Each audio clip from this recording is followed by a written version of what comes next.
Viral pemalak modus bawa kemoceng di Palembang, rampas uang sopir truk.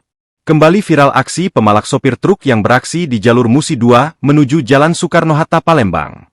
Dalam video yang diunggah di Threads, Minggu, 12 Mei 2025, berdurasi 30 detik, memperlihatkan dua orang pelaku beraksi.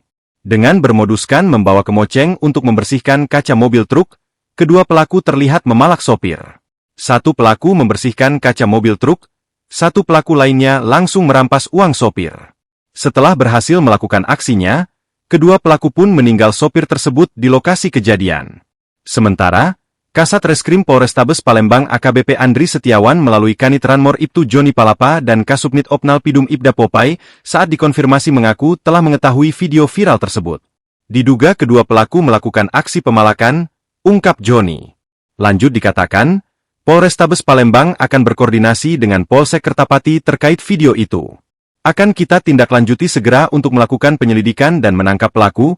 Kita juga akan berkoordinasi dengan pihak Polsek Kertapati, Palembang, katanya. Kepada korban, diharapkan segera melapor ke Polsek Kertapati atau ke Polrestabes Palembang atau pelaku bisa diproses hukum, tambahnya.